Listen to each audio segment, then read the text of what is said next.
Hey, you all. Welcome back. Y'all already know what it is. You see the title of this video. This is Real Housewives of Beverly Hills, Darling, Season 12, Episode 16. So listen, I'm a little rusty. I haven't did a full review in a while with notes and everything, but we have a lot to discuss about Beverly here. So cheers. I have some type of mixed drink and a champagne flute, but this is how we're going to do it. So listen. Before we get into actual episode 16, some things I want to say. Let me tell you something, Garcelle. The reunion is right around the corner. When you take your ass there, do not, under any circumstances, apologize for any damn thing because you nor your family did anything wrong. The Beverly Bully Five are going to try to make you feel bad for Portia being bullied or Renna's grown-ass daughters being bullied. Diana, all of a sudden, she needs protection. So we discussed that in my last video, right? Shrinking, pretending to be the victim. Now you need security, Diana. All the shit you talk, you need security. Oh, okay. But don't apologize. Stand your ground, Garcelle. Sorry, I got something in my eye. But stand your ground, Garcelle. Do not apologize because here's the thing. You didn't do nothing. Your son is the one who got told that had his father not been white, a neck would be on his knee. Your son is the one who was bullied. Sorry for them other kids, but none of them endured whatever because of their race or because of their mother's race. Because you and son have a bad habit of backing down and, oh, it's just a joke. You've been doing a little good. You've been doing better this season, Garcelle. But last season, you had the tendency to withdraw. And that's just your personality, which is cool. Everybody's not an in-your-face, confrontational person, and that's fine. But you need to let them know under no uncertain terms are you responsible for whatever their families went through. Because none of them spoke this loudly when it happened to their families. And then Miss Erika Jane, I got a little something for you. You had the nerve to sit up there on your Instagram and agree with this white lady about the woke mob and how when they were attacking your child, no one said anything. First of all, your son is not a child. He is your child. He is not a child. He is a grown man. He is an adult. I told y'all in the last video, they can be grown as hell. They can be 50 and they'll say, oh, well, they were young. They're children. No. Your son has a whole entire career in law enforcement. He is not a child. And you agreed to that statement when you said exactly. So now, what does the woke mob reference? It references those who are a part of the Black Lives Matter advocates. I'm not referencing the organization because, baby, I could spend all day on Patrice Colliers and the rest of them. Okay? Not talking about the organization, but the actual activism behind it and not the org itself. They're talking about allies who support that. And so Erika's response was exactly calling people a mob, using inflammatory language, all that covert racist language. Time's up for that. I ain't tolerating it. And you have your nerve, Erika, because your whole get up, your whole shtick, your whole aesthetic is a black woman. You was over there, you switched up real quick when you was talking to Oliver. Where your baby mama at? Erika, want you a baby mama? Like what? Well, so this black man has to have a baby mama. Now, from my understanding, Oliver is married, and from what I hear, he might be cheating on her. But that's besides the point. We're not here to address that. But you quickly switched up because you think you need to speak to black people in a certain way. Garcelle, stand your ground. Don't go to that reunion. Apologize for a damn thing. We're not doing that with the Beverly Bully Five. No, we're not. So let's go ahead and get into episode 16. Dorit and Kyle meet up. Apparently the Beverly Bully Five, who's texting me? I'm telling you, people text me. They text me anytime, but when I'm filming, they always text me. The Beverly Bully Five went to the Polo Lounge after the disco party. Now, see, I didn't say this. I was watching Brooke Ashley. Why am I bringing Brooke into it? But she said that Kyle and their mama used to be down to the Polo Lounge, busting it wide open. I didn't say that. I'm just kidding. Brooke didn't say that. But apparently, they mama used to go in and out the Polo Lounge looking for a rich man, which I wouldn't doubt it. Kyle and Dorit talk about Rinna and how Rinna seems to have extreme reactions. Dorit, you're absolutely right, but this is my opinion, and some of y'all might be mad. It's okay, we can disagree. Rinna is weaponizing her grief in order to be a rude and nasty person towards Sutton and Garcelle. I could understand if she was having these extreme reactions or outbursts towards generally everyone. Like if it was very general, then I would say, yeah, that's a part of her grief. That's how she's expressing and getting it out. Doesn't make it right, but I could understand it. No, this is very specific. It is a specific attack against Sutton and Garcelle. That's not grief. She is grieving. Don't get me wrong. She's grieving, but that's her being a rude and nasty person. And Rinna has always been a rude and nasty person. And for the record, she's always had those type of aggressive outbursts. So we're not going to give her any excuses. We're going to go ahead and move on. But I will say this.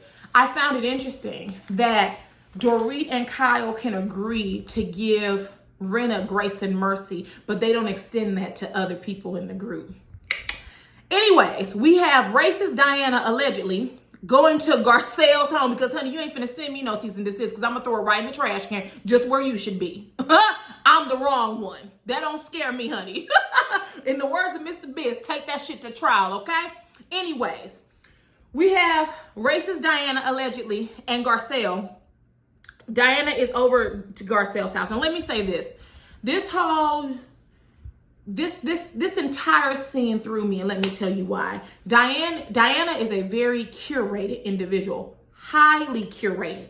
From head to toe, she is so curated that whenever she stays places, she has to have energy cleansers. She has to have her crew fly in before her so they can set the room, set the candle, the lighting, the scents, and everything like that. Do you believe that this woman who has a team of people to assist her in dressing and everything, every other part of her life, do you really believe that she accidentally put her outfit on backwards? The answer is no. That was purposeful. All that and all that giggling, I've never seen her giggle that much on this show.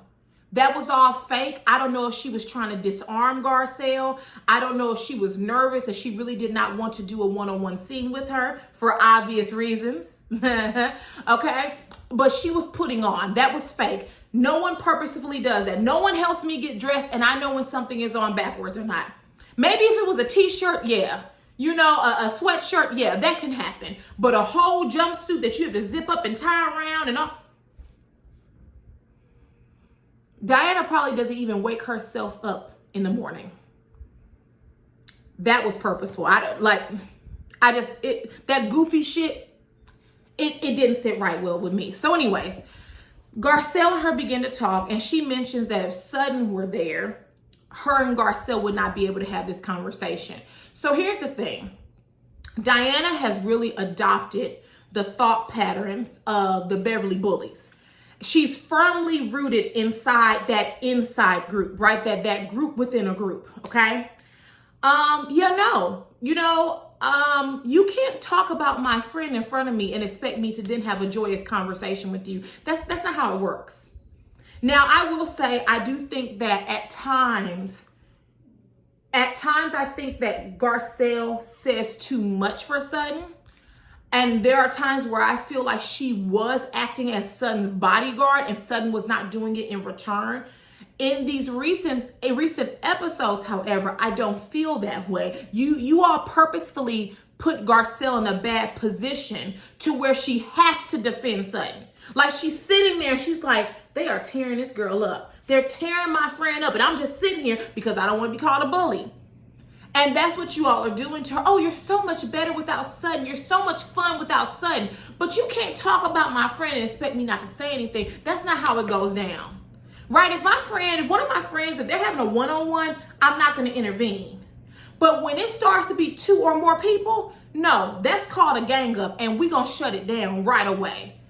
We're not doing the jumping. We're not doing the gang up on nobody. You can talk to her. Then after they're finished, you can talk to her. If y'all want to gang up, well, you're going to have to deal with us as a gang. I just don't roll that way. Diana mentions that she'll be staying at a hotel because she needs energy cleansers to go and, like, I guess, cleanse the negative energy. Listen, obviously that shit don't work because Diana is a very nasty person. So I hope that when she leaves, someone else comes in and thoroughly cleanses after her evil ass. Moving on. Next, everyone is preparing for Aspen. Kyle and Mauricio are at home and they're talking, and she mentions to him that Garcelle and Son have both unfollowed Erika. Who cares? I would have unfollowed Erika too if I was Garcelle after that disco party. Garcelle told Cherie, you know, I was hot. She accused me of being a liar, then accused the woman, right, of basically painting this narrative that she's an alcoholic, when I agree with Garcelle, you're doing a fine job of that all by yourself, Erika. You are abusing substances. You are mixing pills that you know you're not supposed to mix with alcohol. And then you're drinking to the point where with the combination of both of those things, you're blacking out. Now, Rena, I will say, went to her and had a discussion with her along with her other friend. That was fine, but they all know you're abusing. See, here's the thing. Kyle is not your friend, boo. Kyle is laughing at you making a fool of yourself. And that is not the type of friend that anyone needs. Let me tell y'all some young ladies, if you watch me, you maybe don't. If you have a friend that's recording you while you're drunk and you have a drunken stupor, all of us have had some, honey, because especially if you're in college or grad school, they will make you have a hard drink or two, okay?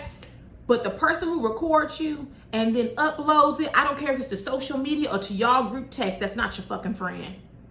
Listen to me clearly, that's not your friend. And it never has been. They take pleasure in your embarrassment. That is not a friend. And Kyle is not Erika's friend. She thinks it's funny, everything she does. Oh, she's just having a good time. And then when she blacks out and can't wakes up, then what, Kyle? It's going to be funny. She was having such a good time. Get the hell out of here. So anyways, what else?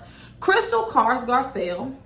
And she's like, listen, girl, TMZ just released this article about Erika having some earrings, some diamond earrings, darling, that are $750,000. And basically it was proven that Tom purchased those earrings with his client's money, and they need her to give them on back for restitution, honey. And she's like, nah, I'm not giving them back. We don't expect anything differently from Erika. That's who she is. And this next episode that's coming on in a few days, she's about to show you how much she gives a damn. She doesn't. She never has. What about Erika says charitable person, honest person, nice person? There's nothing about her cold ass that says that. Did y'all expect something different? Because I didn't. Garcelle says at the time the reel was still on, which, did y'all watch the reel? I rarely tuned in. But at the time, she was filming for the reel, and the producer kind of forced her to talk about it. And she said, good thing it won't air until after Aspen. And if it aired during Aspen, what was Erika going to do, Garcelle? See, that's the energy I need you to have. I don't care whether it aired the hour after you filmed it. Erika's not going to do anything. She plays a tough chick, but she's not, okay? I almost went a little too far. I almost went a little too far. I almost did a low blow like Marlo, but we gonna move right along. So they're boarding the plane to Aspen. Aspen is known for its wealth, its luxury. As Erika was saying, she was reminiscing, you know, it's about rich and elite. You know, I used to get flown in on my own plane. When I saw that confessional, it made me think, Erika is upset because she no longer can live the lifestyle that she once lived. She's not pissed at Tom for having side chicks. She knew that old man was having side chicks, honey. Let me tell you something. All wealthy men come with strings attached, and those strings are mistresses. I'm not saying it's right. I think it's wrong, but they feel like they are God and they move like it. Hey, I'm taking care of you. You don't have to pay the bills. Shut your mouth. Not saying I agree, because I don't. But that's how they move. Erika knew that. Was she his third or fourth wife? She knew exactly how he moved. So what she's upset about is not the lying, the stealing, the unauthorized usage of the client's funds. She's not mad at that. She's mad because she can no longer benefit from it. And she's going to show y'all that in the next episode. Also, completely not important, but did y'all see the turbulence on that plane? No, ma'am. No, let me tell you something. No, ma'am. I cannot stand turbulence. And I've flown over the Pacific. I've flown over the Atlantic. And darling, the answer is no. That like literally the plane was like the cameraman trying to film and Kyle standing up and everybody. And I'm thinking like, no one else feels this? As if I'm on the plane. Does no one else feel this? And I know they've been on private planes before and the plane was not shaking that much. I was like, get me off this plane, and I wasn't even on it. So anyways, they land in Aspen. They take a beautiful picture.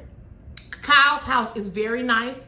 She keeps referring to it as small. Kyle, your little classism slip is showing. There are people who live in homes that are far smaller. 5 bedrooms is not a small home. Maybe to you, because you're wealthy, but can we stop referring to large homes as small? I know it's not a mansion, honey. I know it's like a little cheap cottage to you, but to many people, they would love a home like that. Just saying. The rental house is even nicer. Shout out and kudos to Kyle for providing them with a chef. That's the way you're supposed to do it. Very nice touch. We also learned that while Kathy goes skiing, she likes to clothesline people. Like, ma'am, you can't put out your arms when you're skiing, when you're ice skating. You gonna clothesline somebody. Kathy, are you crazy? Tell me, so I just do like this. You're trying to kill somebody, Kathy. That's what you're trying to do. So next, everyone arrives at Kyle's home to get the shit popped off because that's what we're here for. Notice that when Dorit, Garcelle, Crystal, and Sutton from the other house come in, Renna screams, Dorit is here! And after she runs to greet Dorit, she then tells the other women, oh, hey, girls. Girl, you can keep your rotten ass hey. The hell? Dorit is here. As if none of the rest of them arrived. Just Dorit, huh? That Beverly Bully Fives, that inside group, honey, okay?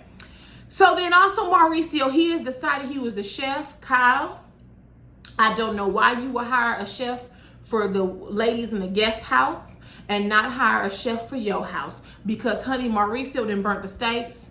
Kathy said he had undercooked corn. He forgot the utensils. He didn't bring the butter, which tells me they food is not, you didn't even have butter. I know you don't have seasoning. Okay? He didn't bring napkins. What did you go to the store for? Just dog food and wine? What? And then also, Mauricio had a little attitude now. And you know, here's the interesting part. He got an attitude first with Crystal because she was like, hey, Kyle, we need to get another table. Let's clear the air. Your husband needs help. And he was like, no, I don't need anything. Oh, you don't, okay. Then he got a little snippy with Kathy because she was like, you're not going to grill the corn? Like, don't nobody want no boiled corn? You're not going to grill it? And he was like, well, no, we got this. You know, if you want to grill, basically you can do it if that's what you want. Oh, okay. Let me tell y'all something. I didn't hear no commentary. I didn't hear no heat. I didn't see no heat on Twitter for Mauricio on his slick mouth. But let that would have been Ross. Let it would have been Todd. Y'all would have been on they ass. Baby, Mauricio wouldn't have talked to me like that. He would have had one good time. I don't play with people. I don't care if they're men, women. I don't play with children. Like, do not get smart with me, Mauricio. It's not our fault that you did not prepare, okay? Anyways, they decide to play a board game. This is Kyle's time to shine as a producer of the show, okay? So they bring out the Ouija board, and baby, I was with Cherie. Honey, I don't fool with a Ouija board. I don't summon spirits. I don't want them summoning me. I leave the spirits alone and let them do whatever they do in peace. Okay? So if it were me, I would have, you know that Viola Davis meme? I would have packed up my shit and I would have left. I'm not gonna play around with this. No, especially we don't get along as a group. There's no reason for me to play around with this. So anyways, They break out the Ouija board and they begin to ask said board questions. So the first question, I think Kyle was like, is the group, are we going to be able to work out our issues during this trip? Ma'am, you didn't need to ask the board that. The answer is hell no. You could have paid me $1 million and I would have told you that if you feel like wasting money. The answer is no. Y'all don't like each other. So then Kyle comes stirring the pot again, and notice all her friends in the confessional are saying that Kyle stirs the pot. But y'all don't stop her. Got it. Because you know y'all have that silent agreement. Okay, got it.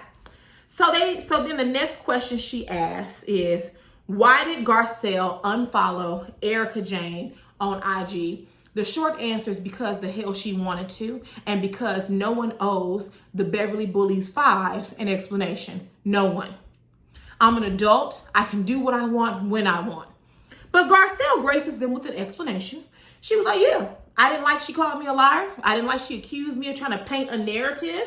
So yeah, I unfollowed her. It hurt me deeply. It caused me distress. I unfollowed. So then Kyle says, that's interesting, because I also asked Sutton on the plane. And Sutton said it was just a joke. Did y'all notice Garcelle's glare?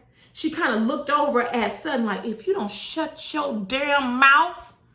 But see, that's what I'm talking about. But one thing I don't like about Sutton, there are several things I don't like about Sutton. But one thing I don't like about her is that in her defense of Garcelle, somewhere along the lines, she ends up backing down. Maybe because, you know, she becomes intimidated very easily by Kyle, Renna, and the rest of the girls. And so instead of just, you know, marching forward and, you know, doing the Nene Leaks, I said what I said, she backs down and apologizes, right? So when Kyle asked her that on the plane, which that was a very inappropriate time to ask that, I would have told Kyle to mind her own damn business.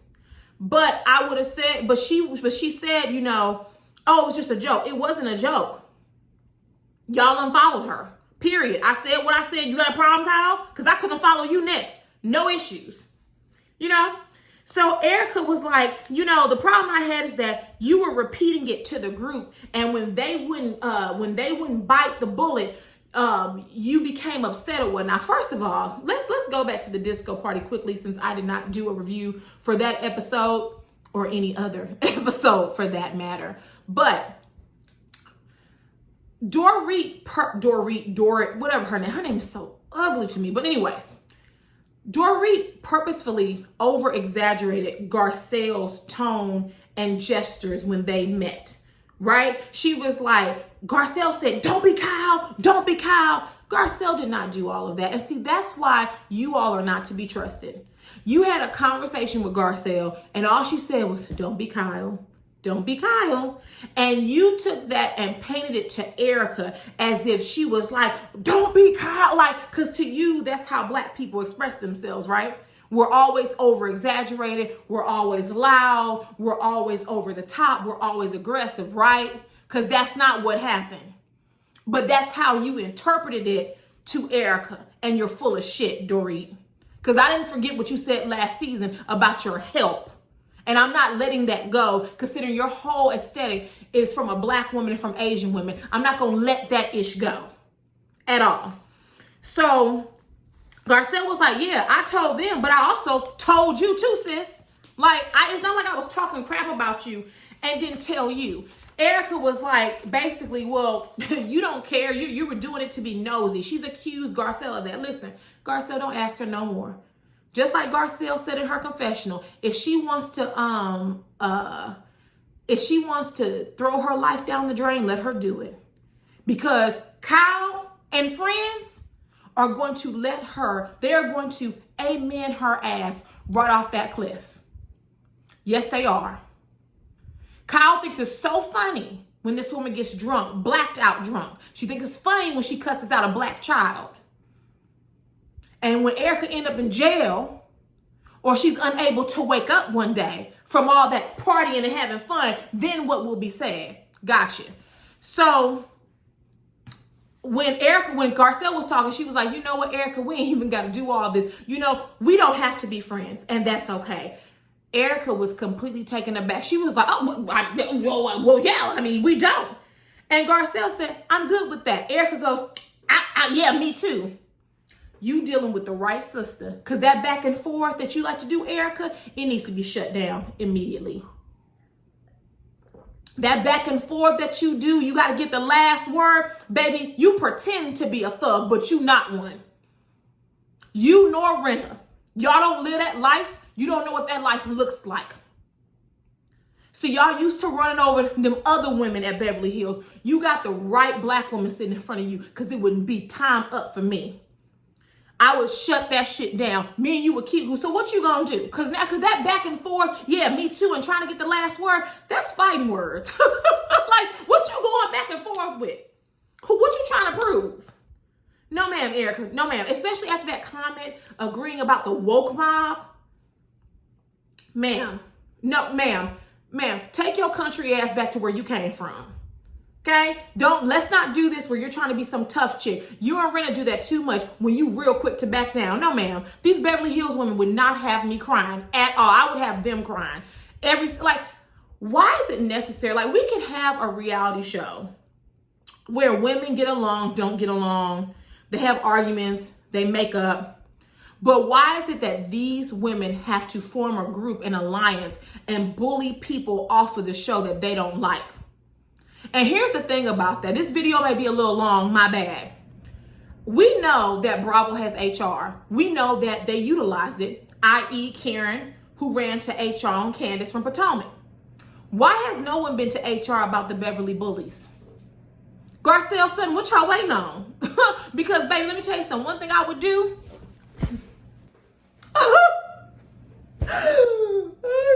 She accused me. I would be in HR's office with a tissue and tapping it on my eyes and doing a fake sob. Do you hear what I'm saying to you? Because they need to be stopped. This is ridiculous that they can behave however they want to. They can bully people. They can go off on black bloggers. And Diana all of a sudden doesn't know what the word black means, but she knows what see you next Tuesday means. Diana has a firm grasp on the English language and other languages. Don't you let her fool you. But anyways, Kyle brings up that she asked Sutton on the plane, and Sutton was like, it was just a joke. And then Kathy was like, listen, nobody cares, which she was right. She was like, you all are not that important, and this is not important. She was right. Kyle gets upset. Okay, and that's why your sisters don't fool with you now, Kyle. Because you're full of shit. That's why they don't deal with your ass. So she gets upset and she starts yelling. It's not about whether it's important. It's about the intention. No, it's not. You want to play producer. And let me tell y'all something. Garcelle and Sutton, listen, I know you don't want to go this low, but if it was me, I would. Every time Kyle would pretend like she's a producer on the show, I would say, you know what, Kyle, you mentioned who I follow and unfollow on Instagram, but how about we mention how many side pieces Mauricio has? Because that's what the blogs be saying. So let's talk about that. Shut it down. Same thing with Rinna. Rinna's always stirring the pot. Honey, you bring up Harry Hamlin, she starts breaking glasses and doing everything else.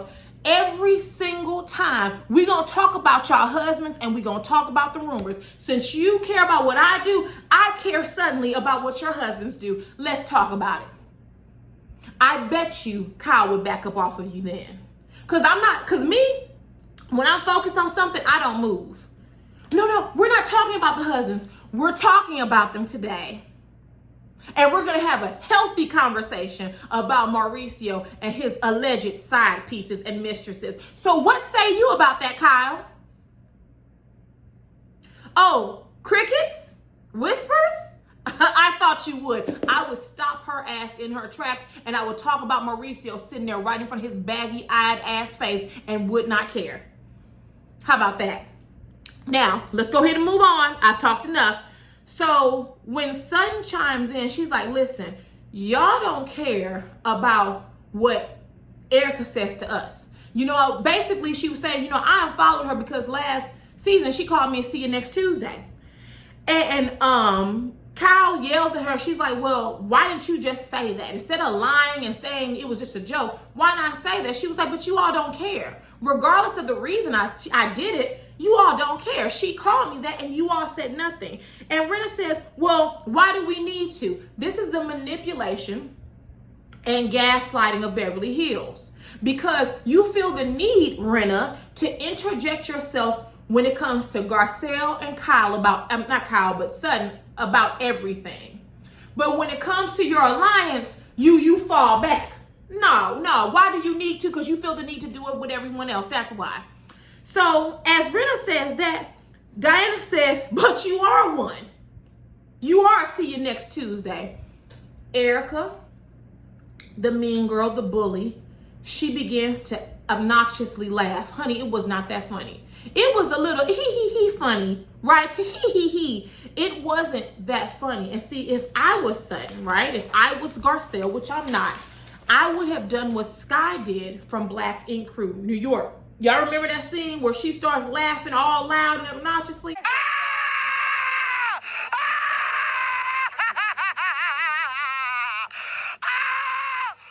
I would have did just like that.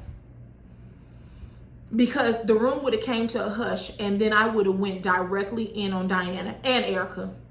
But I understand that's not how Sutton is built. I understand that's not who Garcelle is too. But you all have to cut them down at the knees, because that's what they're doing to you. They're purposefully rallying against you two, because their attempt has been to divide you as friends. They don't want to see you all as friends. Since that hasn't been working, they're focusing on bullying you to the point where one or both of you all decides not to come back to the show. That's exactly what they want. I wouldn't give them the pleasure. I wouldn't. So Garcelle is the only one that calls Diana out, and she's like, that's not cool. Like, what happened when we were just at my house? You were saying that you were still trying to figure out Sutton, which is fair, and now you go from that to now she's a see you next Tuesday. What happened? Like, you said you would give her a second chance, but it doesn't sound like you are. No, because she's not. Why would she? She's not. She's already talked to the Beverly bullies, and they've already come to the conclusion that they're going to gang up on Sutton and Garcelle. So Diana says she doesn't like Sutton because she's slithery. Isn't this the pot calling the kettle black? Are you talking? You found a good laugh out there see you next Tuesday joke. You know what that dirty word meant, but then you didn't know what the simple word black meant. How ironic. Because she's lying. She's lying. Diana knows exactly what she's saying, but okay. She accuses Sutton of not having feelings and that Sutton came after her when she was bleeding. So let's talk about that, because I didn't review the episode, okay? Sutton did not come after her, and you may not like what I'm about to say. If Diana was having a miscarriage, it's funny that she was supposedly on her deathbed, but as soon as she entered Garcelle's party, what did she say? Oh, this party is dead. So you were so sick and ill, and you pulled yourself up out of bed, and you were bleeding and all this, but you had enough time and enough energy to talk cash money shit about Garcelle's party. Doesn't make sense to me. And she was like, Diana said she was in pain at her party, and that Sutton came after her. Sutton didn't come after you. She told you the truth. If you are in this much pain and you felt like you was on your deathbed, one, you shouldn't even be here. If I'm bleeding heavily, the last place I'm going to be is at a party. I'm going to be knocking on someone's ER door or calling my doctor. So let's just call a thing. That's bullshit is what it is. So then, as everything's going down, Sutton begins to cry, and Diana was like, "Oh, I'm gonna leave." Once again, you're playing victim, so you didn't cause all this stuff to happen, and now you wanna light a match, right, and throw it into a dumpster, and then you wanna walk away as if you're innocent. No, ma'am. And then Kyle in her confessional says, everybody has their feelings, and I can just respect Diana for being honest. She's honest. You're honest. Dorit is honest, and Rena's honest, but the rest of the cast, they're not allowed to be honest. Erika is honest to you, of all people. but the rest of the cast members aren't allowed to be honest. And what do you call honest, Kyle? Is it honest because she's attacking Sutton and Garcelle? Because I'm sure you wouldn't like that type of honesty about you and Mauricio. So with that, let's discuss. Let's get down the comments. Let's discuss. Let me know your thoughts about the episode. And next, I'm gonna try my best to film Atlanta, but Atlanta has been 4 thumbs down for me. So I'm gonna muster up some energy, y'all. So if there's nothing else, I will see you all later. Mwah. Bye.